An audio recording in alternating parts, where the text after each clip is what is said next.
Oimurenya kuramga juang odia mwata ipayoko daboro dueno maradek iga marganario payoko dadek chenro enduol chieng tichario kakingyo mapile wakelo ni chenro ni kidinjario mokwongo waiko ni weche manyien kamotingo paro pogore manga bende koro medo mana wuoko tendre kod ng'anyo abendo sebede pacho agima koro chich nenore kagima koro chal kagima koro dwaro chulo renya kuramga juang wadhieno kaka jotelo pogore golo pach nyaka jotelo mag pinje kata riwruok moriwo pinje duto mag Afrika gisebedo kai golo pachi kotendre gi weche go mosebedo kadhi mbele pacho ka wanyini mageyo makare kabende kai ng'eyo ni entichario kama nyakuramga juang obedo kanyo gi twak mano twak mar duol kama bedo dio makawuono jafo mara George Bati dibedo pinye gi Dr. Mark Matunga en jauhala en jalony weche mag kompyuta gidhi ng'eyo weche go mag dongruok mag oganda luo kabende angne gi ng'eyo weche go motendre kod weche go mag mbui nyakuramga juang en twak makidwano mbai to kaka pile magi weche. The adoption of dialogue as a means of moving our country forward is what should be taken. The state, under the direction of Ruto and Gachagua, did everything to ensure the protests degenerate into chaos. Kwayo korimed goal mondo jatend piny Kenya William Ruto kod ogai mar Azimio la Umoja One Kenya Alliance Raila Odinga obed piny olosi ka Odinga to ramone serikal makelo tulo e ng'anyo mapachoka. The recurrent violations of the right to peaceful assembly have been spotlighted, including excessive use of force by police during protests. Where were the police last night in Kibra? Where were the police last night in the rangelands, the northern rangelands? Obilai medose kuom tiyo marach gi tekogi kendo weyo jonjore monjo mwandu e sama ng'anyo mar jo Azimio ne timore pachoka. Na tunahuzunika sana kwa sababu huyu mama mmoja ni mama mjane na wote wawili wameacha familia, wameacha watoto. Jiabirio pionego Bangkot mapek chwe e county Manakuru mabende noweyo lal mathoth e puothe.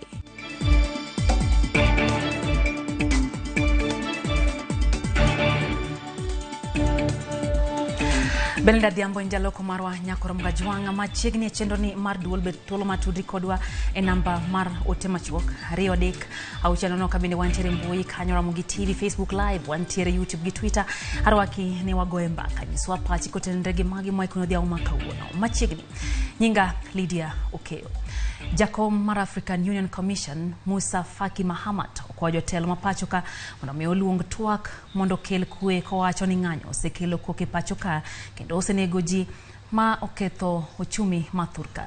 Weche gibende osir kod duol mar Uganda NCIC kod riwruok mar ute lamo NCK mawacho ni saa koro chopo mondo jotelo bed piny kendo oyud duoko mar moko kuom achiedh nade ma jo Kenya ni godo kage kwedo chulo kuoro bende koro nenore e kind jotelo moko mapachoka. Wayudo lerno koya kuom jafwambo marwa Simfros Okinda. Jotelo mopogore pod medo jiwo duondgi e luongo twak e kind jatend piny William Ruto kod jatend kweth mar Azimio la Umoja Raila Odinga kaluoro koro nitiere ni ng'anyo mibage pachoka nyalo biro keto piny Kenya kamarach. Jakom mar African Union Musa Faki koro wacho ni nyaka ne ng'anyo chakre tarik 21 dweni oganda osewito ngimagi, mwandu osekethore kendo koro chumi bende dhi marach. Faki okwayo jotelo pachoka mondo luong twak kendo losi wi pogruok mantiere e kind jotelo. Riwruok mochung'ne riwo Uganda kendo kelo kwe pachoka NCIC bende kwayo jatend kweth mar Azimio Raila Odinga mondo chung ng'anyo makoro medo kelo koko e pachoka. NCIC call for an immediate stop to these demonstrations and counter demonstrations and the adoption of dialogue as a means of moving our country forward is what should be taken. This is the option which is available, and it is this option of dialogue that we as NCIC advocate for. Jakom mar NCIC Samuel Kobia wacho ni ng'anyo mibage pachoka kinde ka kinde miyo mwandu mathoth kethore kendo medo nyaya kwede e kind oganda. Kobia bende kwedo ketho mwandu mag ji giwegi manyotimore nyoro e puoth Uhuru Kenyatta mar Northlands kod kambi mar loso gas mar East Africa Spectre. Komachielo riwruok mar rowere Bomabul mar riwruok mar kanise NCCK okwedo wach mar tiyo gi rowere yore maundu ahinya to ng'anyo mobagi gi kweth mar Azimio. Kane giloso gi jofwambo, NCCK wacho ni en gima lich ni rowere tiyo godo ng'anyo kod ketho mwandu, to sama piny okethre bende rowere giwegi ema hinyore ahinya. Haya maandamano tunajua ya kwamba ni vijana sana sana wanatumika kuenda kuleta vurugu na kuharibu mali na kuharibu nchi yetu. Tumekuja kuhamasisha vijana na kuwaeleza ya kwamba ni lazima wakati huu wahubiri amani na wakawe msingi wa amani katika nchi yetu. Sometimes we are being taken advantage of, being fed with things that can imbalance our emotions. And you know, as a young person, your emotions is your stability. You need to be stable emotionally. Ma en juma mar ariyo nyaka ne Azimio chak bago ng'anyo pachoka. Lipot wacho ni ji maromo 4 osewito ngimagi, mwandu manego ne pok ong'ere osekethre ka ohala mathoth dhi marach. Jotelo pok onyiso ikruok mar bedo piny kendo nyayo kwe. Penjo maduong' e kind jopiny en ni to piny Kenya ochomo kure. Simfros Okinda, Ramogi TV. Kwa dhimbele nyakura mgajuang tenda Azimio la Umoja One Kenya Alliance oseo pinyo wacho kaluore gi maundu manoko kong'anyo manyo bagi gwenge opogore mapachoka. Kotelne kodo gai maragi Raila Amolo Odinga, Azimio koni jatend piny Kenya William Ruto ko jalo Rigathi Gachagua winjo duok penjo ewi jo maundu manyo ketho mwandu mag ji giwegi kod kelo tho e kinde ng'anyono. George Bati miyo waler.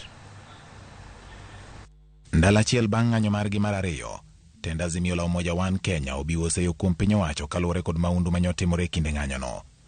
Ogai mar Azimio Raila Odinga otudo jatend piny William Ruto kod jalupne Rigathi Gachagua kod rowere manyo nyayo maundu koting'o ketho mwandu e pachoka. The state, under the direction of Ruto and Gachagua, did everything to ensure the protest degenerate into chaos and lead to death. The state unleashed goons on farms way off Nairobi and businesses way off the CBD. Kopimo maundu manyoro kod tembe manorocho chumi mar piny Zimbabwe, Raila koni monj makamago biro riembo joket mwandu kendo thiro chumi mapachoka ka wacho ni maundu go nyiso ni jo Kenya onge kod arita moromo. The last time we witnessed such invasion of farms and companies in this part of the world was when Robert Mugabe claimed to be compensating freedom fighters in Zimbabwe. It ended in the total collapse of Zimbabwe's economy. It will not be any different here. Nobody must pretend to be safe.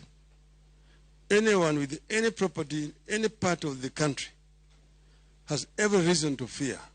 We see little hope for new investments in our economy or expansion of existing ones. Raila bende oseyo monj manyo godo jofwambo kunyiso pinje maoko mondo mi owuog kendo kwed motegno tembe manyo timore pachoka ka oluwo ni ling margi nyiso ni giyiengore nyakonchiel. This attack of journalists, local and foreign, has been a signature route of operation all his entire life in politics.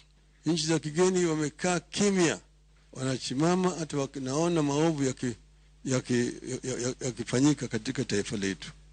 Ni aibu kubwa sana. Tungependa warafiki wetu wa nje, warafiki wa Kenya wachukue msimamo katika mambo haya. Kosingo ni gibiro dhi nyime kod chenro margi mar dhiro lokruok koting'o duoko piny pek mar ngima. Raila wacho ni ok gibidok chien nyaka gineni lokruoge madwarore koting'o keto kenge makare yiero jokanyo mag IEBC manyien otime yo maler. The constitution of IEBC must be above board and consultative and bipartisan. And that the constitution must also mean restructuring of the IEBC. Kakoro tenda Azimio podoma kuchung' ni gibiro medo dhi nyime kod chenro mag ng'anyo. Dwaro nitie mondo piny owacho keto kenge mong'ith mabiro neno ni joma undu ok otiyo kod ng'anyo e kelo midhiero ne oganda jo Kenya maonge gi ketho. George Bati, Ramogi TV. Kapodogo matach kayo nyakura mgajuango bilagi kone tono chopo rango lal manyo nene puodho mar familia mar mane en jatend piny Kenya mokwongo Mzee Jomo Kenyatta seche bura bang' jonjore monjo puodhono. Moko ute mabende manyo jonjore go gero bende ne koro muki kod jotich mag Northlands kendo choko yiende manyo kethi. Jafwambo mar Nyambaga nolimo puodhono kendo miyowa picha mar chal mar puodhono bang' mach wang'o mwandu mathoth. Bang' jonjore yako mwandu mag familia mar Kenyatta puodho mar Northernlands seche 24 bang'e korka obila ochopo mar rango kaka chal mar lal chalo. E kinde ma ichayo obila kuom rem chope wang' sa mar reso lal, obila go to koninyo gin kod bura kod jodito mage e kum seche bura e gino manyo geng'onegi. Odiochieng' alanga, rombe kod diek manyo yaki ne pod iuso gi bei man piny kabisa mana machiegni kod kama nyo kwalgie e dho puodhono. Eka rombe manyo yang' bende piendegi pod yudore ka. E kinde mane jonjorego monjo puodhoni, ne giketho mwandu mathoth mokelo kanyakla kata mana yien mane ging'ado gi kore. Jokoramga jwang' to kata mana tol mineno niendi ema ne gitiyo godo kuom pogo mwandu e ndam 80 kod 40. En puodho malach ne rabora kendo yarore dabal. Kirango to ng'ich kendo lombo wang' jowuoth matiyo kod apaya mar Eastern Bypass e gwenge mar Ruiru mayudore Kiambu County.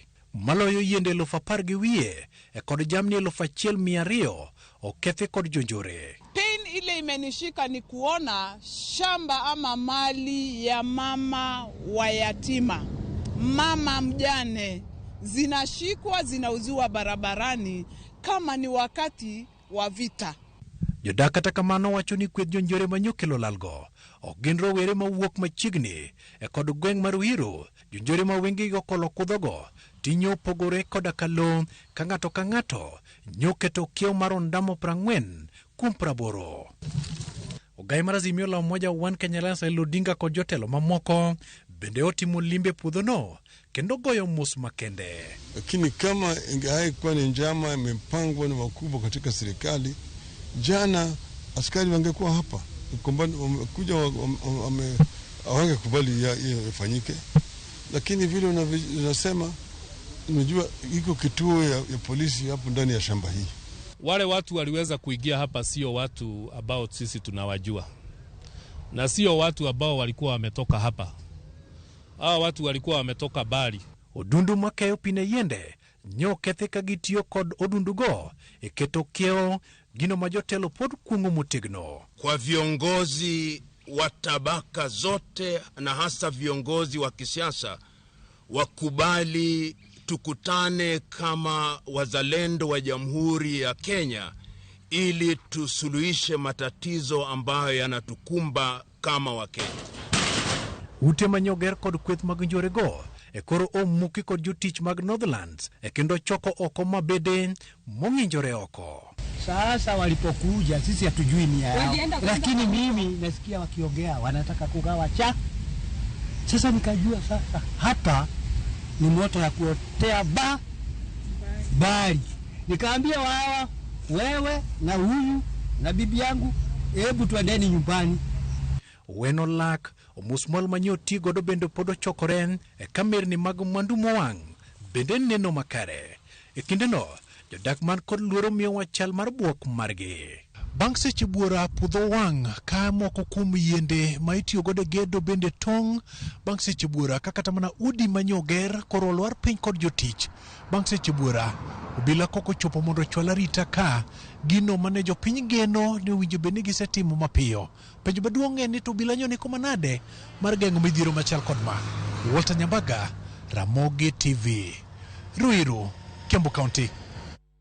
Koramga jange wacho ni mos mokoni okromi. Mano kanja fo mar Walter Nyambaga omiyowa picha makare mar kaka ne weche obedo ka bende ne ketho konene puoth jatend piny Kenya mokwongo Mzee Jomo Kenyatta kendo en geno mar ji duto ni ratiro bro yudore. Atenya county ma Homa Bay kama yore mag wuoth kod chenro mag ohala nodok e wang' boma ma Homa Bay bang' ng'anyo ma johera mag Azimio nobage bumano. Odiochieng' manyor ma bende noweyo johala gi lal maduong'. Kaka jafwambo marwa e county ma Homa Bay Ali Abich lero, johala ywago lal mane giyude kinde ng'anyo no ka jopiny moko to ramo ni gibiro dhi nyime gi ng'anyo nyaka ngima matek e pacho ka duok piny. Boma ma Homa Bay odiochieng' manyoro ne okelo rakruok mapek e kind obila gi jong'anyo. Gino mano miyo chenro mag ohala kod yore mag wuoth ne orochore kuom seche buora e bomano. Ka odiochieng' ma kawuono to chenro mapile kamoting'o mag ohala kaachiel kod yore mag wuoth to ne odok e wang'e bomano. E apeyni ma opogore madonjo e bomano, kite mane jong'anyo tiyogo pod okere ndara. Ka moko kuom jopiny kod weg nyamburko to ne ochuno mondo ng'iel oko kitego e kwe ndara. Ka okepe mag giro malungo wang' mane obila otiyogo e kinde ng'anyo makamano bende pod okere ndara. Johala to ywak ni ng'anyo makamano ne owegi kod lal maduong'. Kaluwore gi lweny mane gere kind jopiny kaachiel kod polise, ne chuno jopiny ni ka gisebayo polise ka gikiri to polise bagi kod tie gas to gin go gidonjo kuma ne johala ne use. Ne gibiro nochuno kaka joma mine mondo mi wadar wading bawe rech. Ma rech mane wawaro nyoro ne ok wanyalo yudo thuolo mar wang'ogi. Nochuno wa marech ne waringo go madhi ge udi kuma ne wadhi no ok wanyalo wang'ogi. Mano ochuno rech ne wapuko nyoro odhiambo manyoro. Koro wan kaka mine ma johala mag rech ne wayudo lal mathoth. Nwang'iyo kon gi kon to wayudo ni ok nyalre nikech rech wago wachako chielo gi around saa 4 kadhi mbele kanyo. Ne onge nikech joma kano oseringo moa Homa Bay ka te. An kaneno kamano kora jok akwongo alamo Nyasaye ni kaka nyalo yudo apiko. Apiko be kang'iya apiko gona siling 300 kama dhi ka gi siling 50. 300 no yudo kana asechulo janam osedhi rea gi to dong' kaka lwang'ni huoe. Johala go ywak ni moko kuom jong'anyo ne odonjore kodgi e kundegi mag ohala. Gino mano miyo mwandu gi mathoth ne okethore e kinde mane ng'anyo no dhi nyime. Goruok manyo wuok e kind jowa gi polis nyo en lweny ma pek kendo nyo chiro manyo koro lokore kar dhaw maduong'. King'iyo gigewa kaka joma uso nanga iyudo ka gik ma giliero go lenigo mane jogo ogolo ka loso go rujre ma bago kidi. Kama kuom jopiny to nyiso morgi kod ng'anyo makamano ka gikoni sani koro giikore ne ng'anyo machielo ma ibago tich ang'wen jumani. Wan ng'anyo mwadhi godo mbele manyicha jakom Raila Amolo Odinga oluongo e Luo Nyanza ka gi Kenya mzima wan wasapote unless ni jakom munyiso wani koro wakanyagia but gisani to wan wadhi mbele gi demonstration. Thursday will be main demonstration, main ng'anyo maduong' maratipo, ng'anyo ma serious nikech joma tin ne ok obiro. Koro wakwajo ni mondo wangesre eka moko de dog piny eka fuel mwaringo ga piko kibede lor. Kata kamano johera mag Azimio go to ne oseo obila kuom ne tiyo kod teko mathoth e kinde mane gikeyo joma ne ng'anyo. Kata kamano ne wabedo gi ng'ukni gi lweny e kindwa gi polis nikech polis notiyo gi teko mang'eny ahinya e keyo jogo mane timo ng'anyo. Wadwa wacho ni ng'anyo en ratichwa kendo ndike katiba maler. Polise norakore kodwa e yo mok ber ahinya. Noketho arita kwe ma taon ka to kendo ne waamua kaka jopiny mondo wang'any kech wadwaro ratichwa. Bang' rakruok mapek mane obedo e kind obila gi jopiny odiochieng' manyoro, yore mag ohala kaachiel kod chenro mag wuoth ne odok e wang'e e boma ma Homa Bay ka. Johala ywak ni ng'anyo no endo nokelonegi lal ka jopiny moko to wacho ni tich ang'wen giikore mar dok kendo e ndara. Ali Beach, Ramogi TV, Homa Bay. Nyakora mwekata bedo ni jo asego rito min ng'anyo. Paruru ni gigo mabende piny owacho gero gi pesa mag usuru mag jopiny. Gino in mobro konyi e kaunti no Homa Bay kare town kanyo miyo jo asego uru ketho mwandu. Tendo bila mapachoka koro iseyo kuom rem chope monj to kod tiyo gi teko mathoth odiochieng' manyoro kuonde mane ng'anyo timore. Mabiro sama jamin wacho lo sirikal Nordin Haji bende kwayo gai mar obila mondo chaka timo nonde lal mar ngima mwandu to kod ketho duto mane otimore e ng'anyo no manyoro. Jafwambo marwa Chris Owino miyo ler mathoth. Kuom thuolo mar juma achiel mokalo, bad migawo mar obila osebedo kanie nyong'ong mag weche manyien ewi kalo kiewo margi kaka joket chik e tim. Riwruoge makedo ne ratiro mag oganda, jotend ute lamo kod josiasa mag Azimio osebedo ka kwedo motegno obila kuom tiyo marach kod teko maggi kaachiel gi tiyo gi magina e kinde ng'anyo mag Azimio. Mabiro bang' obila kawo mohewo seche 12 e chopo e puodho ma jatend piny machon Uhuru Kenyatta ma Northlands mane jonjore omonjo chieng' wuok tich kendo kwalo jamni kaachiel gi ng'ado yiende. Kata odoko ni monj makamano mane otim kod rowere ma ok ong'ere seche mag midhiambo, tend obila ne ok otero apisas mage e puodhono nyaka okinyi makawuono. Kaluwore kod LSK, poni obila odhi nyime kod yiengore nyakonchiel Wache makamano nyalo keto piny Kenya kama ng'ao. We reiterate that it is the duty of the police to provide security to all Kenyans, regardless of their political affiliations. The country is unsafe if the police chooses to engage in political activity. Weche mag LSK ne osir lwedo kod jatatije maduong' mar riwruok mar Amnesty International Hilton Irungu, ma bende ose obila kuom dhi modeko e puodho ma jatend piny machon Uhuru Kenyatta bang' jonjore timo monj kendo kwalo jamni kaachiel kod ketho mwandu mathoth. Where were the police last night in the rangelands, the northern rangelands? Where were they in Spectre? And if they were there, let the police tell us. We saw a lot of police in Dagoretti North. And the question we have to ask the Inspector General is, all Kenyans, do they deserve protection or just some Kenyans? Tarik 17 dwe mar adek higani e kinde romo mar Azimio e kaunti ma Kiambu, kweth mar Azimio ne ose obila kuom ketho romo margi bang' obila wito iro malungo wang' ne ogai margi Raila Odinga ka otwa kod jopiny. Mwambie hiyo polisi ya kwamba hata fanye nini haturudi nyuma. Siku ya Jumatatu akithubutu kuleta hiyo tears, tuonana na yeye mundu kwa mundu. Ndalo adek bang'e kinde ng'anyo mar Azimio e kaunti ma Nairobi, obila ne osok wang'gi kuom tamo johera mag Azimio ng'anyo kaluwore gi chik. Kopogore gi seyo mar tiyo marach gi teko margi, obila ne ose kuom tiyo marach gi magina, gino ma oseweyo ji ariyo kowito ngimagi e kinde ng'anyo mag Azimio. Magi timore kata odoko ni tend obila bende seyo johera mag Azimio kuom bayo obila kod kidi, hinyo obila kaachiel kod ketho geche mag obila e kinde ng'anyo. E oboke mane ochwal ne ute fwambo weche, ogai mar obila Jafet Koome ne odok ne apisas mage ka olero ne gichopo mapiyo e puodho mar Northlands kendo geng'o monj mamoko. Koome omedo lero ni gisechako timo nonro e wi monj makamano kendo singo mar kawo okang' mager ne joma ne otimo monjno. E kindeno, apisi mar jamin wach maduong' oyango ne gidhi timo nonro malong'o e wi joma osebedo ka siayo jopiny kaachiel kod miyogi omenda kendo ketho mwandu mag jomoko. Apisino singo mar chwalo e doho joma ibiro yudo kod ketho mar siayo jopiny, ketho mwandu mag jopiny kaachiel kod muocho tulo e kinde mag ng'anyo. Chris Owino, Ramogi TV, Nairobi. Koyo mago mag siasa wang'iyo mamukanya kuna mgajwang kama ji abiriyo wito ngimagi ka auchiel moko pod yudo thieth e osiptende mopogore opogore kaluwore gi midhiero mar oula mano omonjo gwenge moko alwora ma Gilgil e kaunti ma Nakuru. Koth manyoch we gotieno weyo chien lal kaluwore kod oula mano yweyo mwandu e gwengego. Ripod ni olosnwa gi jafwambo marwa Viola Alando. Koth manyoch we wuok tich gotieno e gwenge ma Gilgil nyokelo oula mapek.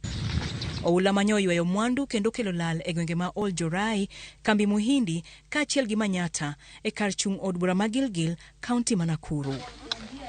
Oula no nyonego ji 7 ka jodak moko 6 pod yudo thieth.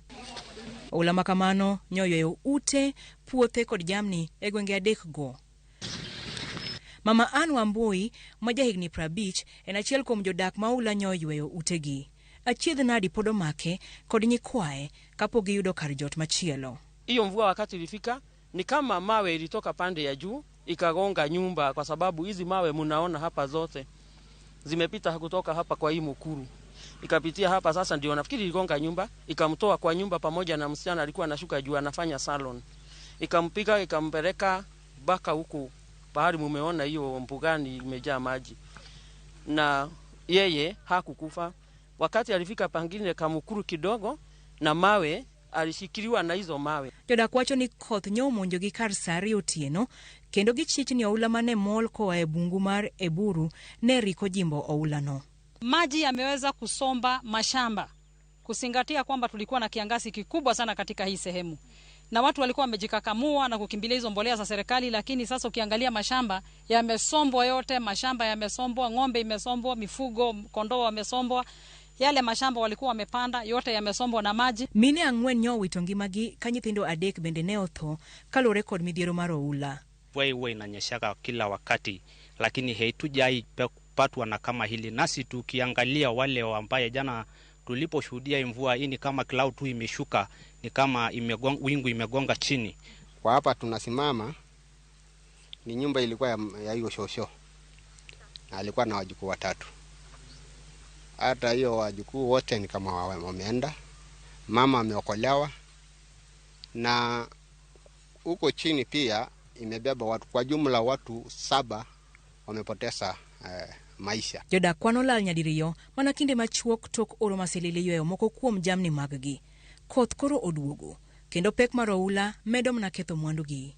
Gisani gikwayo kony ahinya to gige nindo kor kar jot ne familia mag-gi ma koth oweyo e koyo. Kuramuga juangero kamano kuom medo kete mana kae chenro mar duol enda kanyo dakika 23 bang' saa achiel midhiambo omedo kelo ni weche manyien kwa kikanigo kodwa mbaka 2-3 auchiel noka bende wantiere mbui Ramogi TV live, Facebook wantiere kanyo, Twitter bende YouTube. Nyiswa pachi nyakuramuga juang kotendre gi weche kanyo ka Fali Frankie, Tony Odhiambo giduto giwacho kanyo ni gise check in gintiere chenro ni.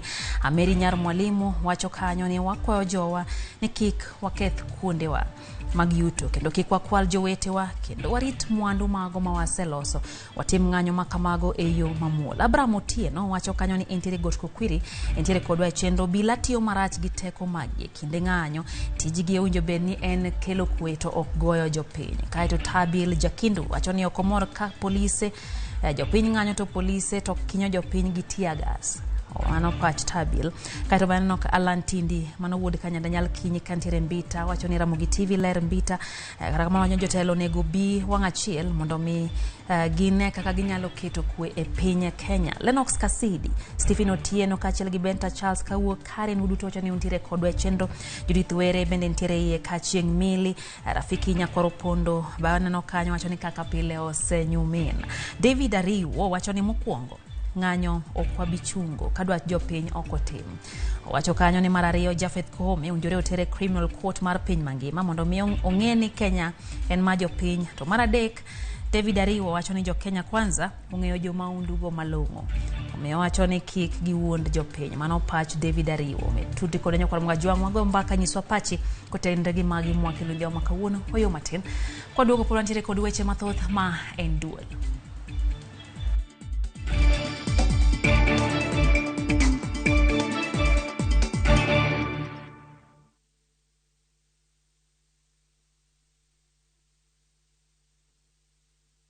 Jijenge na shilingi 1500 guaranteed kila wiki kwa kucheza Kaende Jackpot. Shiriki kwa kutumia 50 bob pekee, cheza na Autopic kwa kutuma neno KJP kwa 29063.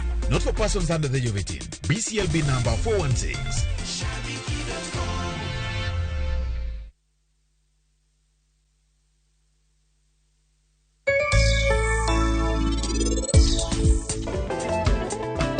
Maembe nigi yuto kendo chich maembe ok kosi.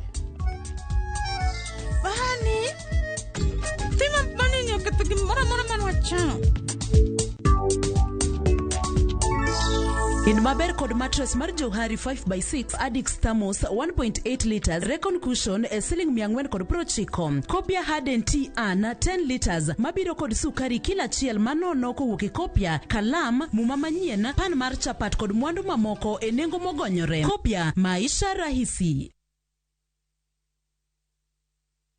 You stay soft, Adric concentrate. 1. It is 4 times more concentrated. 2. It is packed with 4 times more fragrance. 3. 1 bottle gives you 40 washes. You stay soft, Adric concentrate. Also available in convenient sachets.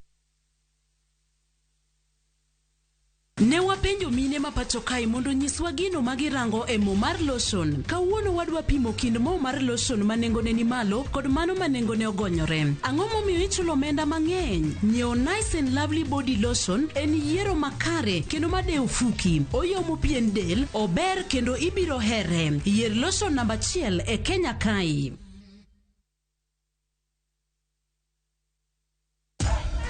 Unlike other insecticides which are imported, Bolt is primarily manufactured with locally grown pyrethrum, which means that local farmers benefit and our economy grows.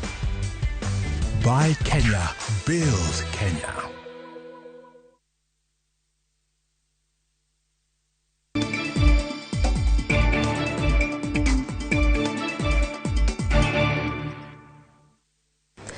Machiegni kendo nyakoro mga juang e chenro ni maduol wadhi mbele gi weche go manyien ka koro wang'iyo mago motendre gi somo.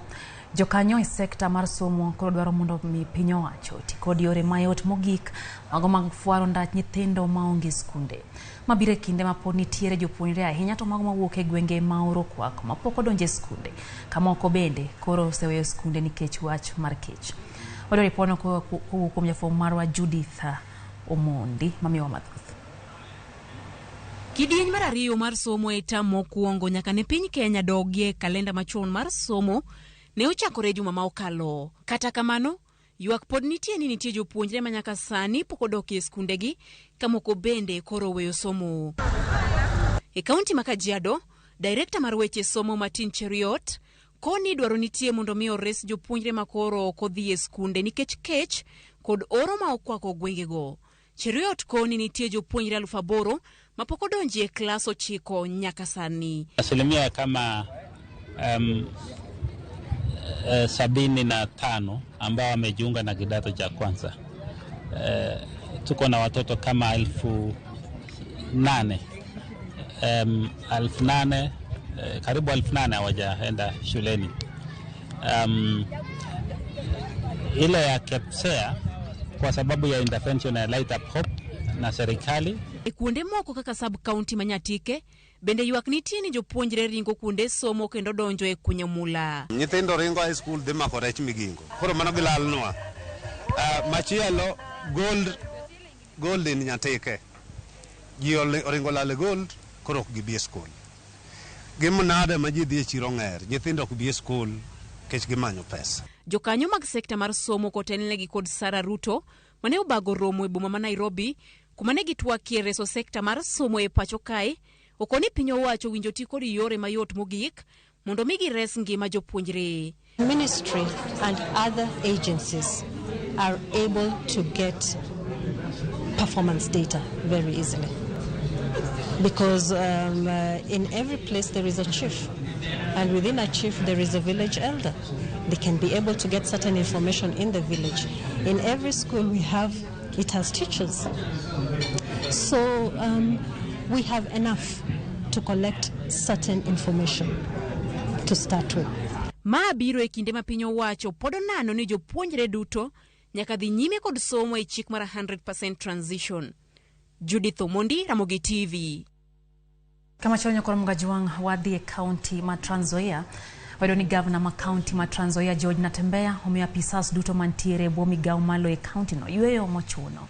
Okang' ma kama biro ka koro iseyogi gi mibadhi malope ma osego tach e county no ma Trans Nzoia kaka jafwambo Sharon Ong'ao leronwa.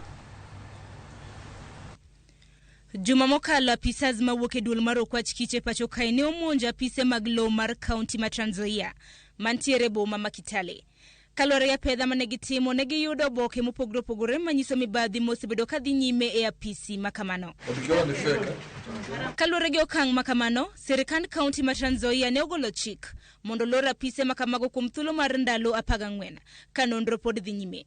Dwaro mane oseo okang' mager kod piny owacho ma pacho kaendi chenro manorocho tije e apisego. Governor Natembeya ne olimo apisego mar fwenyo kendo nono matut wach makama. Bang' rombe manobedo godo, ne owacho ne ochuno nyaka apise makamago lor kaluwore ne oboke mag lope mabandia ne oyudo apisego. Wach machuno nyaka otim nonro makare.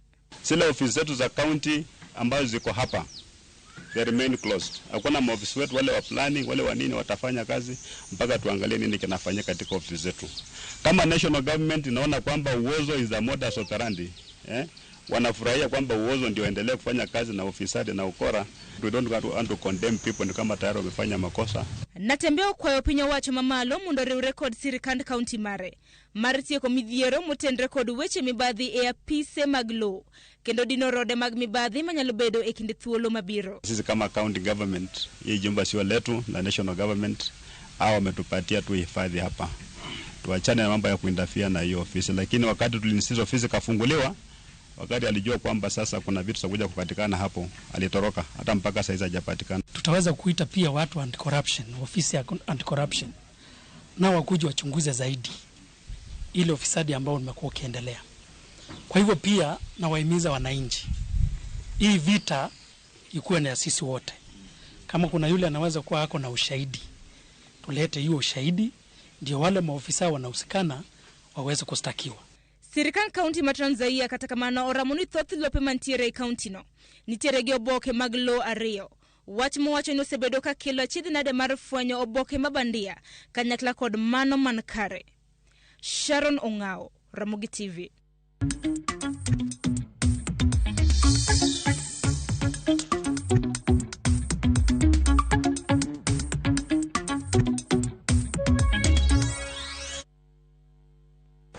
Weche mag ohala nyakoro mga jatenda piny Kenya William Ruto yango ni Afrika dwaro omenda mabalang' mondo mi ochop lek mare maloso teko stima kendo duoko piny iro malilo kor lwasi gi atamalo 80.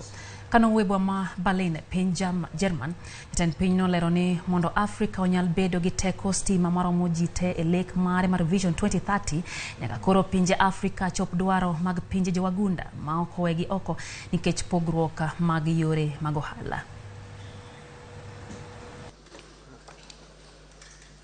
Aus Wasser mitten in der Wüste. Als ich Anfang diesen Monats dort war, die Lebensgrundlage genommen. Bestände sind mittlerweile ausgestorben. Prozent der CO2-Emissionen des Landes.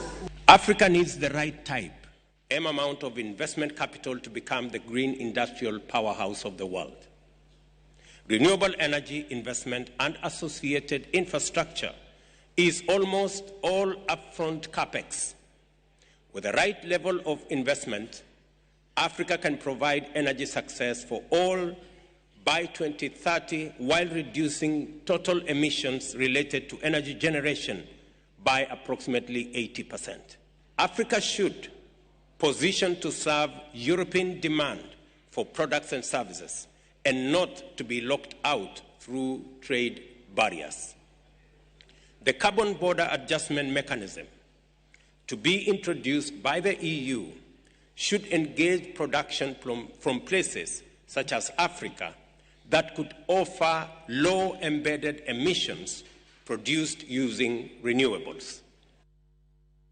Kwa piny German nyakor mga juanga teri nyake county ma Migori kama pinyo wacho mar county ma Migori ochiwo gige pur manego giromo shillings milion 13 ne grube mag jopur maromo 50 county no ma Migori. Jopur noyudo tuk makoro ginyalo tiyogo e sombo chiemo mano magiyude puothegi tingni matindo miluongo ni walking tractor kod mamoko.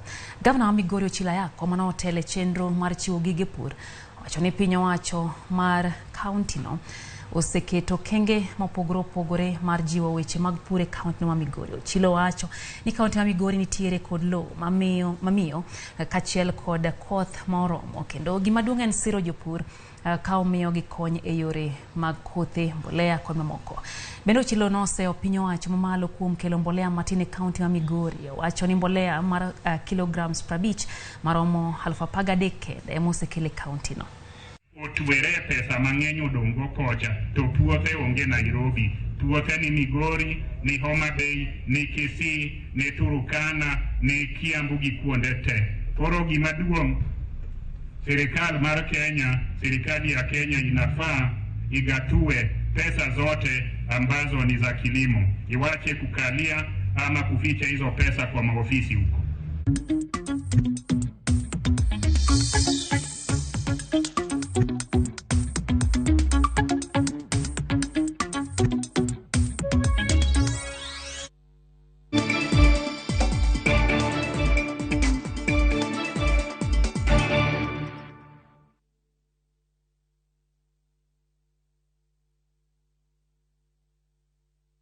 Play on these games and enjoy 2,500% boost on our supercharged multi-bet bonus on shabiki.com. You can't afford to miss it. Not for persons under the age of 18. BCLB number 416. Shabiki.com.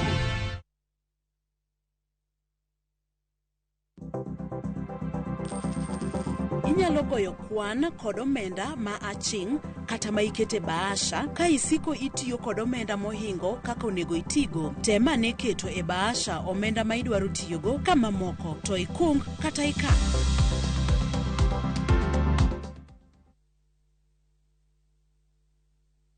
Ne wapenjo mine ma pacho kae mondo nyiswa gino magirango e mo mar lotion. Kawuono wadwa pimo kind mo mar lotion manengone ni malo kod mano manengone ogonyore. Ang'o momiyo ichulo omenda mang'eny? Nyiewo Nice and Lovely Body Lotion en yiero makare kendo madeo fuki. Oyomo pien del, ober kendo ibiro here. Yier lotion namba 1 e Kenya kae.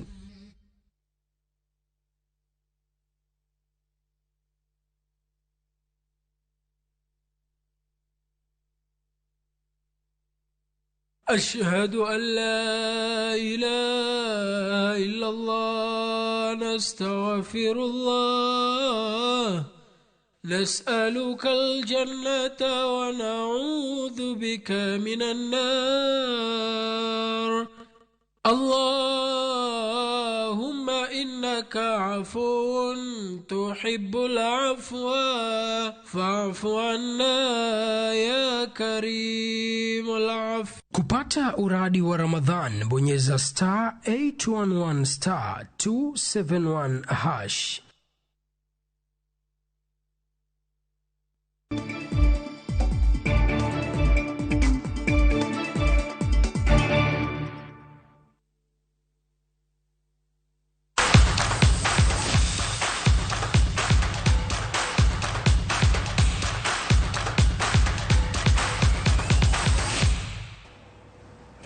Epau tuke nyakora mgajwang tim mara Rambe Stars rakoregi tim Mariran e tugo marosiep mano mibago tieno makawuono e lap Mazadi Stadium kochakre sario. Stars mobagora komogiko tieno manyore materan kakoro giketo wangi e tugo motieno makawuono. Kocha mar Rambe Stars Engine Firat biro miyo Patrick Matasi ting mar bedo jagol. Brian Mandela, Joseph Okumu, Amos Nondi, Kachiel Gerikuma biro chako kaka joba ka Victor Omone, Duke Abuya, Weche dada Gitedi Akumu biro chako diere ka joloyo gin Michael Olunga kachiel gi Masud Juma. Michael Olunga kwa johera magadhula mapacho ka mondo mi osir tim mar Rambe Stars.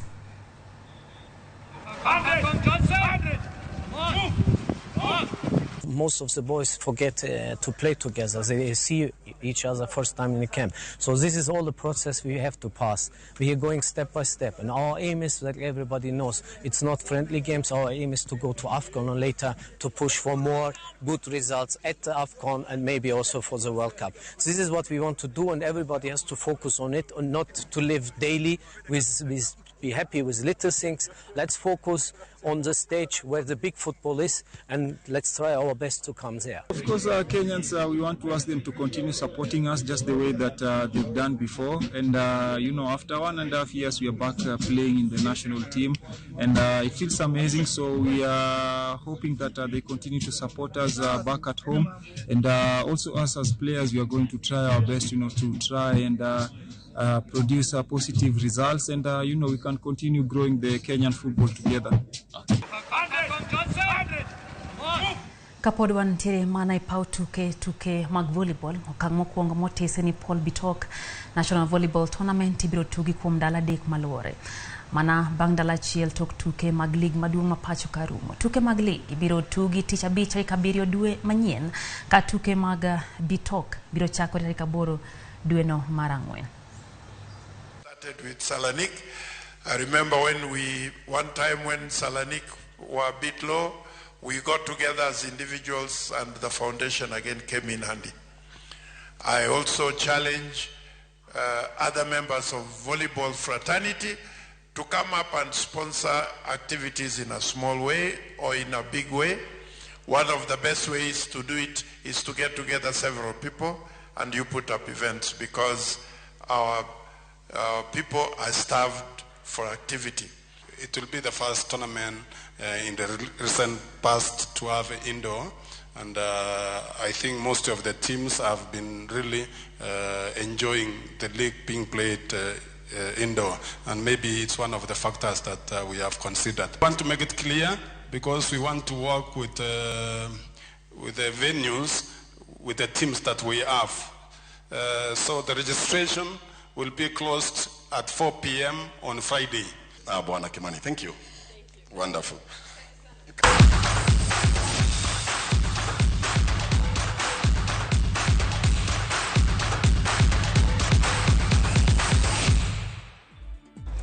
Koro jong mane makelo giko mar chenro kara kidieny mokwongo mar chenro ni madula nyisi kacha ni wantiere kod kidienje ariyo okwongo nwa kelo ni weche manya bende koro rumo e sechegi. Aweyo thuolo kanyo ne George Bati gi wendo ni Dr. Mark Matunga ma en jalony kendo ja ohala kendo jalony weche mag kompyuta gi dhigo mbaki weche mag dongruok mag piny Kenya anyate yorego mag mbui kete mana kani kechen twak mabiro mana seche machuok bang' ma aweyo thuolo ni nyakoro mga juang to twagni biro mana seche machuok bang' ma wasebedo kanyo gi Belinda Dhiambo mosebedo kalo kuma weche gi nyinga Lydia okay oriti masane.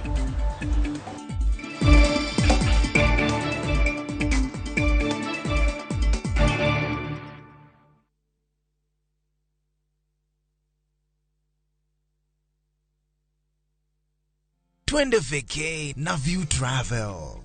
Masai Mara or Amboseli from 14,500. Samburu or Savo from 24K. Mombasa, Diani or Malindi from 14K. Nairobi staycations from 5K. Dubai and Zanzibar from $640. Mauritius, Cape Town and Egypt from $1,000. Maldives, Seychelles and Thailand from $1,200. Call 0703-254-254 for booking.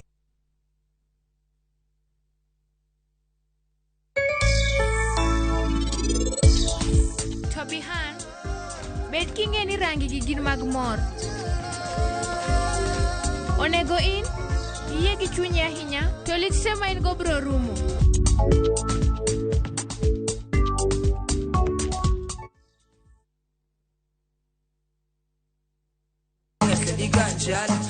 Kitume mowa kelonu, otenore endado magi.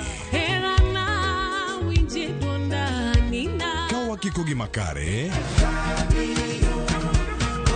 Yudu tumbe miero mapachoka. Kod pinje maoko. Yudu thuolo mar winjo tumbe manyien. E chenro mar pado manyien. Ramogi wuothe koda. Mabiro biro ni wuok tich nyaka ngeso. Chakre saa 5 okinyi nyaka saa 6. Kik ibari e chenro miero e wang' jowi mari mar Ramogi.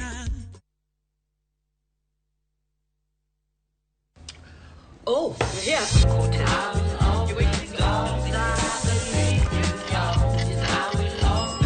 Friends becoming family. Home-cooked meal, ice-cold Coke. That's the recipe for magic. Make your mealtime more magical. Buy any participating pack.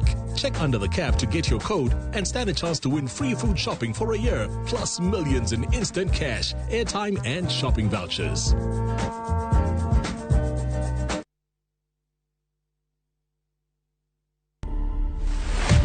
Kaka kuna kitu nimelan kwa hii life, my God. Patience. Nimengoja hii driver's seat for 10 years. 10 years. 10 years. That is how long between the first time and now? Yes. Okay. God does not fumble with you. No. I'm telling you, Cynthia, like, God alikaivi can decide this is it for you. Like, you've been waiting for this thing. You've been waiting for this. Now I'm giving it to you. Stop listening to others. Stop. Wacha kusikiza. Mbona unasikiza vitu? So in whatever thing that you do, just be yourself and do the best. To watch this story and more, download the Citizen Digital app. Scroll left on the menu bar to the exclusive videos portal. Once here, scroll the videos and find this and many more exciting stories lined up for you. Click on the video to play and enjoy. Kenya's #1 app, Citizen Digital.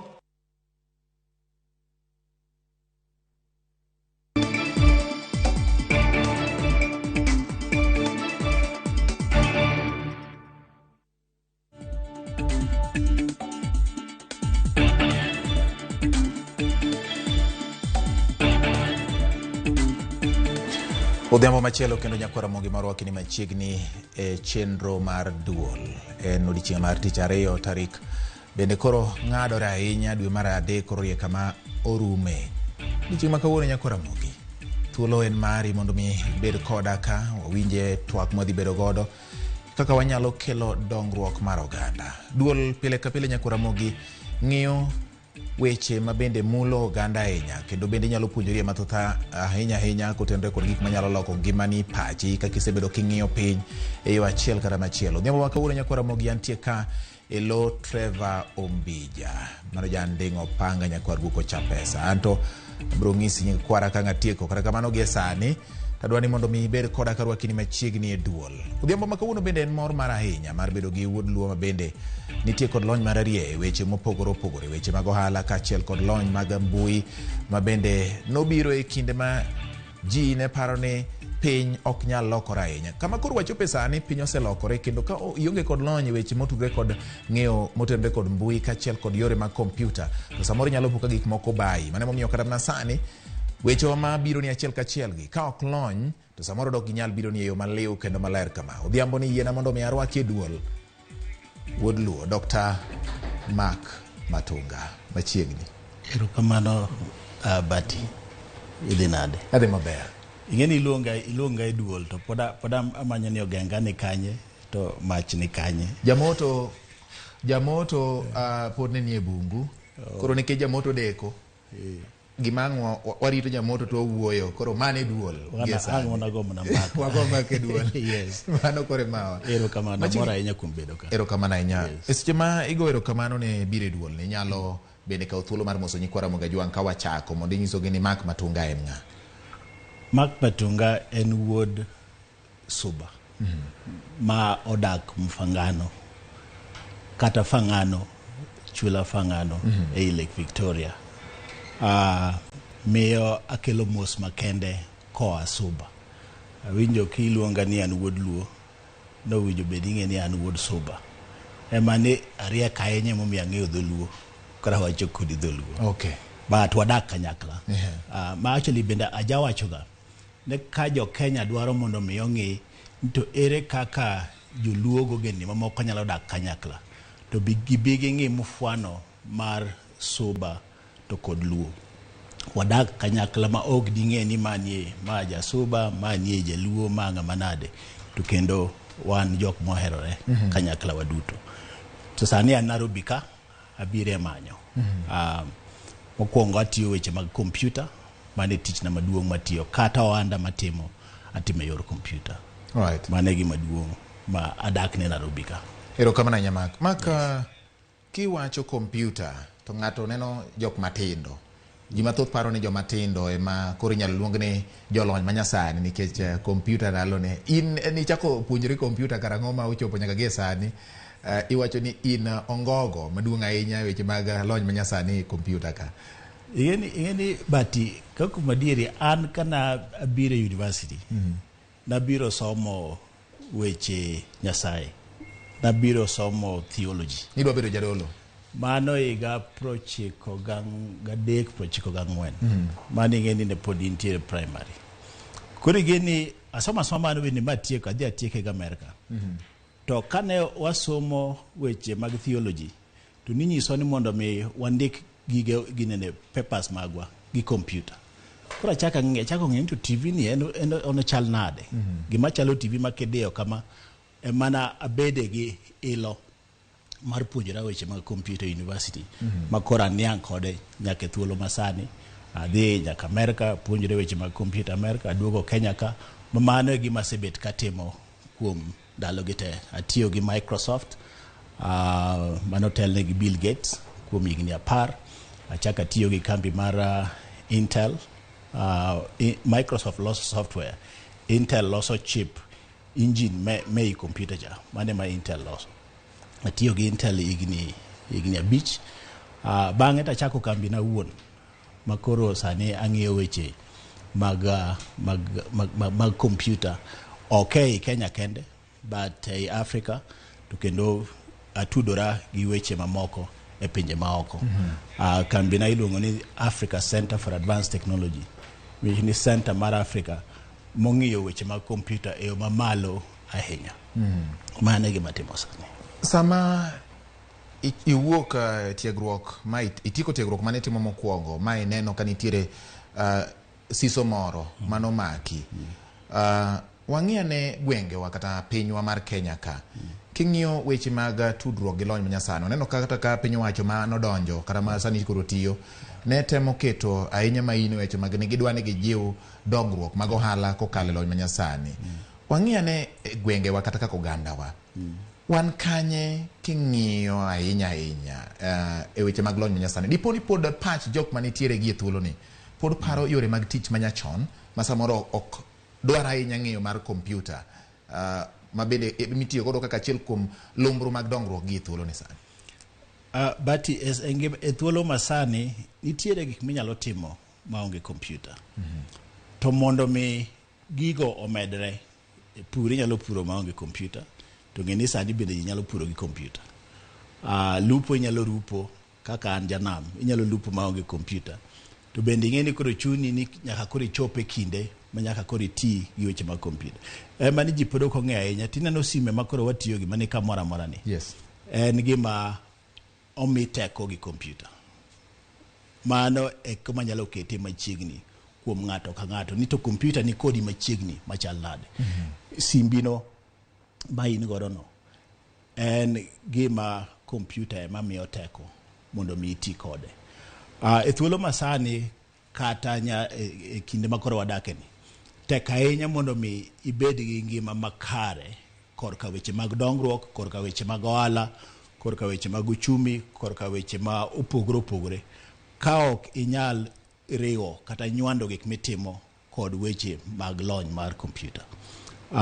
Miyo kakao Kenya mangima, kakao Kenya akete map mar Africa. Yes. Anyalo miyo Kenya namba 2 kata 3 e lony mar kompyuta. Mano kotelne gi South Africa, to seche moko inyalo wacho ni kamoro kata Egypt bet nyalo telo ne Kenya matin. But Kenya wasedhi mbele.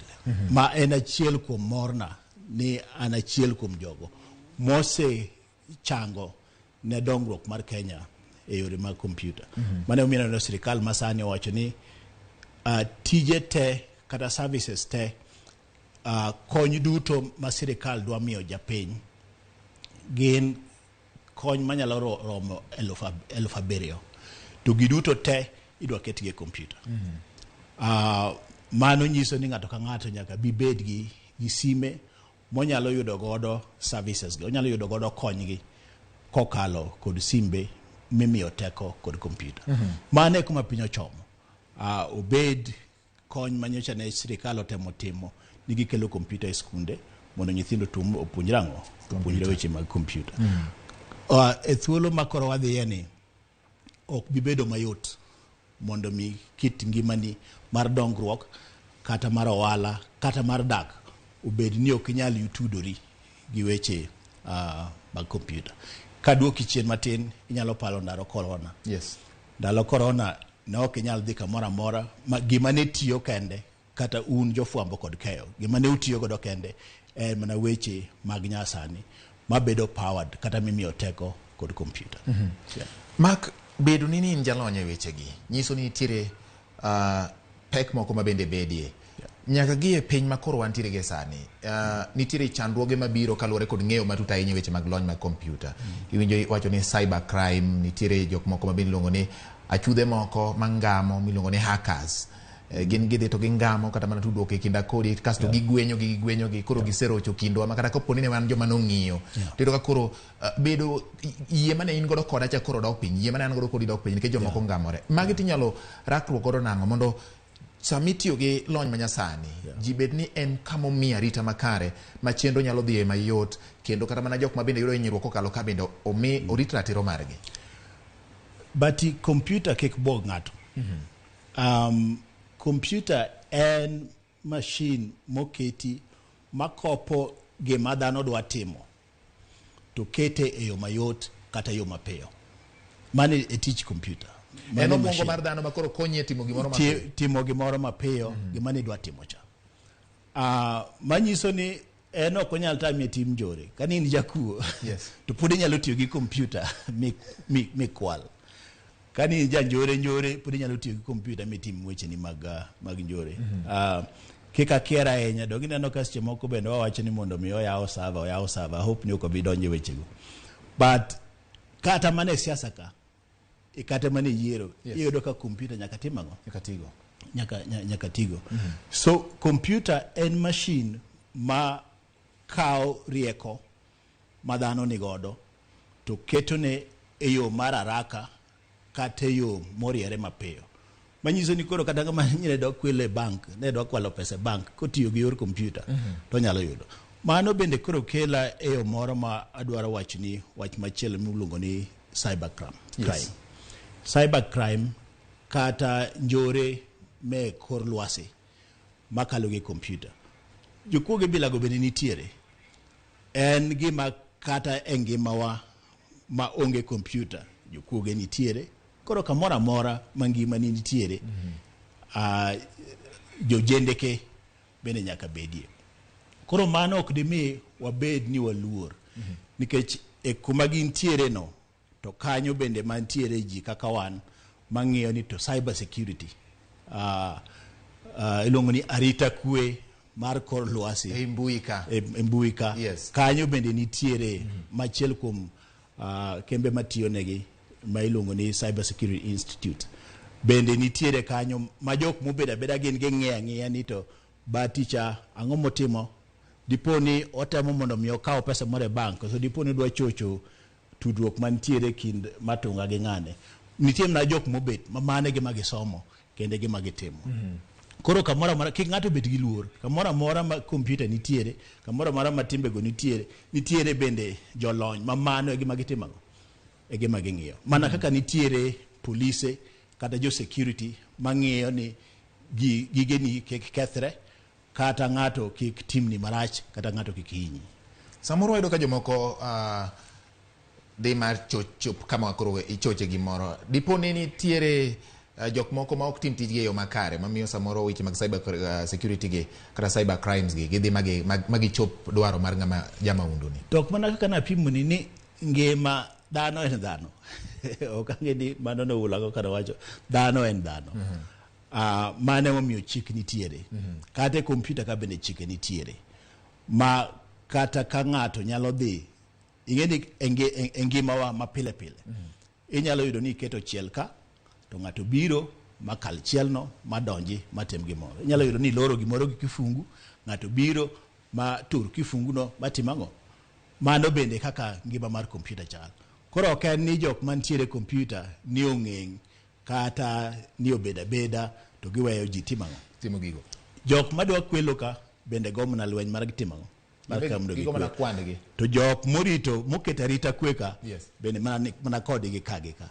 Koro mana kato obodho mojikore to bende gima nyaka ing'e ni moko bende sirikal mako market here. All right. Ma moko bende dong ulando ga moko ni jok moko nyocho okwalo sim cards mag Safaricom magiloko kama tiyudo ka jomoko bende moko igocho negi ng'ato nyise ni dong yudo message moro kanyo orna dong na aoro ni pesa makama ta ore damba barach koro orna go back kare en mana gemo keta geda kanyo koro ki oro back to pesa ni chosetimang osedi jo jende ke bila go nitiere but gima nyisi mar adiera en ni dongruok mar piny masani onge dongruok manyalo timore ma okotud gi weche mag mbui obed lupo obed pur obed thieth obed somo obed gero ndara obed mago duto te sani kalo mane weche mag computer. Erokamano Dr. Mark ikelo wach maber ahinya motenore kod weche mag lupo kachiel kod bedo ni in ja ohala gin kund mage mapok wachopo kaka oganda neno ni wan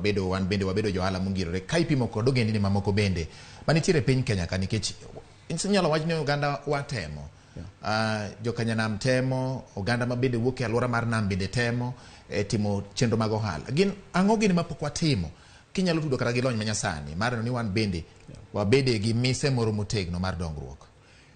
Gima chandowa moloyo Bati en ni akwonga address issue moro ka mar vijende kod tije. Nikech mano be gima chendo ahinya e piny masani e Kenya masani to ken Kenya kende en e piny mangima ni vijende odhi school osomo to gionge tich. Achiel kuom gima koro bende dimiya mor ni achiel kuom gima bende asetimo kata mana gi sirikal masani ma wamedo mondo mi odhi mbele en kaka tije me computer. Okochuno ni nyaka ibed ng'ama nosomo computer. Ibeda beda ng'ama nigi paro matin mong'eyo nikech kinyalo tugo gi sime, kinyalo type timo chapa e computer. Nitiere tije masani wamedo doyo oko, wamedo puro gi e pinje ma oko. Achiel kuom gimanisha ne adhi ni Amerika, wamedo puro gi e pinje ma oko mondo mi gibika nyithiwa kamora mora magintiere. Ibed ni in Mfangano, ibed ni in God Kweru bath kondeto kanyo but dalau, ibed ni in Mombasa. Yes. Tiloso nu lab moro ma nyithindo ge nyalo dhiye to timo tijegi itichulogi. To tich mitiyo ni en tich mar kambi moro man Amerika, en tich mar kambi moro man Germany, en tich mar kambi moro man Canada. Mana achiel kuom ang'eyo ni jok maneno jowinjo wa masani. Yes. Ng'ato kod ng'ato gima chande ahinya kaka nyathina ni nyalo yudo tich. Nikech e kiwango mantiere sani George, sasa kumora mora mantie, emails mayudo, SMS mag sime mayudo, kwayo ma chiegni janyuol ka janyuol kelona en ni yudne nyathina ni tich, yudo nyathina ni tich. To bro chuno ni nyaka koro wati gi yor computer mondo waket ayanga, kisungu wacho ni wa create opportunities, waket ayanga migepe manyalo nyithiwa matindo ge nyalo yudo tich. Mano en gima wase lose gi president, wase lose gi waziri Owalo, kendo gisechako timo mano magitem gi create labs mondo mi nyithindo timango oyude tich. Mano achiel kuom wach machando jothurwa ahinya. Ogeni moken mana jo Nyanza kende, ten Kenya duto to bende inyalo yudo ni thoth pinje moko ma bende etabu magin godo. Mano korka tich. Nikech thoth nyithiwa wapuonjo mondo yude tich, mondo yude gimoro. Right. To ka tich onge, ma bende achiel kuom gik mineno ma jopiny timo ne maandamano. Nikech nengo mar ngima ni malo, to yuto ni piny, kata yuto onge. Nikech kionge tich, to ok en gima yot. Ma anyalo wacho ni an gimor ni mana achiel kuom gima an bende an involved, kendo watemo mondo mi wadhir agenda no. Mondo mi kamora mora ma nyathini tiere ma nigi thuolo ma wiye nyalo bedo mayot, to iketo negi computers to gidhi gitimo en seche 24. All right. En chakre okinyi nyaka odhiambo ji dhi e shifts adek, itiyo tiji nyaka seche 8, jomoko kawo kendo bende tiyo nyaka gimoro saa 6, jomoko bende kawo tiyo nyaka okinyi. Kapok wachopo kanyo Mark, kapok wachopo kama koro wogere labs gi kor gwenge wa ma ji ojowa gi nyalo tiyo kata pok ni kada penjo mani penjo chapok adwoko mane ema kora paro ni mondo mi wadhi ni no ema kora dhi aya osejisa ni time natin oka doni wacho ni jalony. Yes. Wewe all right ma ingeni but ka address mano. Yes. Tibro yudo ni kata wach ni weche mag pur, awach ni weche mag somo, awach ni weche kaka computer bro tiegi. Mano achalo na ng'ama gone ng'ech bul. You know, nikech mano e gima chando jonyuol ahinya. Sawa. So computer ni wabro biro kode e weche mag somo. Obro keto wach mar somo mayot. Kata gima sani koro gima neno gima timo ni CBC ni. Gima bro konyo wach CBC no moloyo en integration kata en keto nywando wach mar computer e weche mag thieth. Weche mag thieth sani nyocha ne tarakanithi kwa tiyo gi kambi mar Google, nyocha ne wa launch gimiluongo ni telehealth, ma ng'ato nyalo bedo e hospital moro matin kaka Thurwa kucho nitie hospital moro miluongo ni Ugena, to itudi gi ng'ato mantiere Kenyatta Hospital, daktari maduong' mantiere Kenyatta Hospital, ma penji ni ang'o machamino, mane kama, koro nyisi ni tim kama mani luongo ni telehealth. Mano kokalo yor computer. Weche mag lupo kitiyo gi gimiluongo ni drones gi kata ndeke mathindo mafuyo gi, ok en ndege mating'o ing'eni nyalo ore mosomni kuma omena nitie, ming'e ni kae kuma omena nitie kare kawuono wadhi watim ang'o, to bende onyalo kata mana konyi ng'eyo ni to e thuolo mabiro mbele ka koth wabro yudo karango, wabro yudo koth marom nade. Mana ka korido kata mane weche mag pur. Yes. Kanyo bende watiyo gango gi computer. Koro computer oluoro ngimawa e yore mang'eny. E siasa tinde ji tiyo gi computer, kionge gi Facebook, ionge gi Twitter, ionge social media, ionge gango iyudo ka koro ina chien kuond go nyaka gine. To un bende ka e weche mag fwambo kod keyo en computer ema nyaka koro watigo. Te alworawa bro chuno ni sirikal okane ka wasetime motegno. Bro chuno ni sirikal nyaka med keto wach mar network gi tudruok mondo mi nengo mar tudruok e yor computer obed piny. Nikech nengo no pod ni malo. To then kuonde ma network pod okochope mondo chopi. Ok en network mar hello kende kata network mar SMS. Then network ma miyo ji thuolo mondo mi tudre gi computer e yo mamalo. Mago gik manyaka bende tim. All right. Ma kuro weche mag ohala mag oganda wa inyiso wa kaka computer nyalo konyowa e ng'eyo ahinya lupo, ng'eyo kaka koth biro betie. Gina ko ng'ini mwinjo bed ni oganda wa tiyo godo gi resources kata mwandu ma wan godo e alwora marwa mondo bende kata ka koro computer donje to yudo ka wan bende wan gi ng'eyo ni ma wanyalo timo kama mondo wabed gi mise kaka nawacho mar ting'o malo yuto maro. But ing'eni king'iyo alworawa. Chieng' mona romo nadhi ka dalang Kaiseri, the late. Yes. E Masai kucho. Tayudo ka kuno gin gi tabu mar pi ahinya. Kora nyise ni jaduong' waziri, in wan kodi gi problem achiel. Tabu ma wan godo en tabu mar pi. Kadhi mfangano tabu na en pi. Nikech pi ng'eny. Chuno nyaka ng'ad pi bachopi. To in ka nie tabu ni bende en pi nikech pi onge. Kwa biro e alworawa makaindi, makoro wantiere moloyo to alwora mar Nyanza. Iyudo ka wan gi lo. To pur ok pur maber. Mana achiel kuom pek mantiere. Iyudo ka Nyasaye nomiyowa weche mag lupo. Tiyudo ka ok wasebedo gi kit kiluwa manyalo kelonwa mwandu maber. To magi bende chuno kada muno miyo nena ni koro ne blame mana sirikal. To magi ni chuno ni sirikal bende nyaka ket ne oganda wa rieko mar mondo mi ginene infrastructure mar mondo mi gik ma watimo gi mwandu ma wan godo ma en low. Yes. Mwandu ma wan godo ma en pi. Yes. Mondo mi waketi e production kata e nyuol manyalo kelonwa nikech ka chiemo onge tibiro yudo ka pek nitiere. Koro kata mana weche miwinjo ka wacho mag computer gi mor ne moreji. Idenyo to koro idwa diro onge kaka dia item gik minene timo. To be kata mana computer ka. Yes. Ka ok oket nyocha na wawuoyo gi waziri Owalo.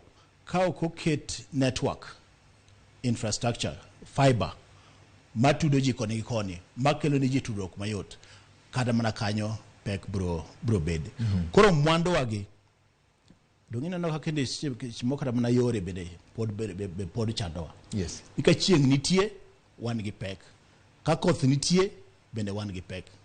Nikech kuma diang' kal bende koro timango onge mondo mi chopi itima achiel ariyo adek mowinjo be ni nyalo timo e puothi. Mago gik manyaka timre. To gik mabro facilitate mabro konyo yore gi weche gi te weche mag dongruok gi en mana infrastructure ma sirikal nyaka keti mondo mi yoto bedie. Omiyo kiwinjo ka ng'ato wacho wach mar yo mar ndara mano gima muhimu kabisa. To neno ka bende Migori donga neno ka chako chila yako uchiwo mwandu mondo ji odhi otimango opur god. Mage gik ma chuno ni nyaka mondo mi cross sirikende mag county gi national government mondo timie motegno moloyo kabisa mondo kel yot ji mondo chiem weche mag computer obro loso. Jalony weche thoth sae matin. Asa pod ng'eny puro dong gi dakika 3. Nyiso jalony sama ji wuok e studio kare mana wach matek kama nikech ok nyaka wadong gi dakika 2 koro. Dr. Mark Matunga, nyaka gi sani gin weche mage madito ma nyaka koro nyis oganda ma jaluo majasuba modak e alwora mar Nyanza ni sani kapok piny owacho timo ma, kapok piny owacho kelo ma, nyaka watim machielo 2 3 mondo wabed ni wan bende wan gi rieko moro ma koro gigi chopo to nikech samoro gik mo mag ndara gini mondo gilosre ma gibed e kiwango mar lam samoro nyalo kawo ndalo mogwarore. Ang'o gini ma wan godo sani? Gin ang'o midwa nyiso nyakwara Ramogi Jwang ng'ama neno wa sani ni magi nyaka watim kaka oganda mondo wachak bedo gi kamoro manyalo wuothe? Yani bati gik madwa wacho to gin gik mawelo. Mokwongo weche mag pur, nyaka wang'e nikech ing'eyo kiaga kata mana Kisumo, kidhi kata Uyoma, kata kiluwo yo makoro ikalo Ahero kakoro ichopo mogo mabei, iyudo ka kuon go puothe onge. Kata mana alote ma wanyalo puro e dho nam, mago gin gik ma wanyalo timo. Korka weche mag somo en gima ne wachako chon. En iparo no apara. Nikech muma be wach ni par kata gitim ang'o kata ging'eyo. E weche makoro nyasani makoro winja wuoye mag kompyuta gi, ma naparo ni en yo mabiro konyo nyithiwa gi, nikech koro ok ane yo machielo ma bro chuno ni nyaka wakasre mondo mi wane ka nyithiwa gi nyalo chopo ma bende bro wuoyo go walo ni mondo mi omed keto gigi mapiyo mondo okony nyithiwa. Ada duoko erokamano ahinya ne oganda modak e alwora mar nam mamwalowa e Nyanza. Moloyo ahinya to waket weche mag kwe, to waket wach Nyasaye mbele. Jalony ng'ama rito sa nyakwara Ramogi, neno kaka orite wach maduong' motiyo godo ni ket wach Nyasaye mbele to kwe mondo bed mise manyalo kelo dongruok, nikech kama kwe onge to kata dongruok bende bedo maonge. Gima duong' ma ayudo ka nyakwara Ramogi ni kamora mora, dala mora mora kawuono ka wawuoyo nitiere kompyuta, nitiere gima inyalo tim, nitiere joma ndiko ne riwruoge mopogore opogore kokalo e simu margi kendo gioro mag yud godo yuto moro. Miyo gima in gono machalo kod kompyuta nyakwara Ramogi, ka in ng'ama rawera ne nitiyo kod yo makelo ni lokruok, kitudori godo kendo inyalo kata mana penjo weche mathoth manyalo mi bed gi ng'eyo kuom gik matimore e pinje maoko manyalo kelo ni ber kaka in kendo inyalo loko ngima oganda mamoko. Nyakwara Ramogi yiena mondo alor duol gi kanyo elo Trevor Mbija kendo elo wendo mara Dr. Mark Matunga ma bende waloso go kae yore malach ahinya motendo gi lony manyasani gi dongruok marwa. Nyinga en George Bati, oriti masani.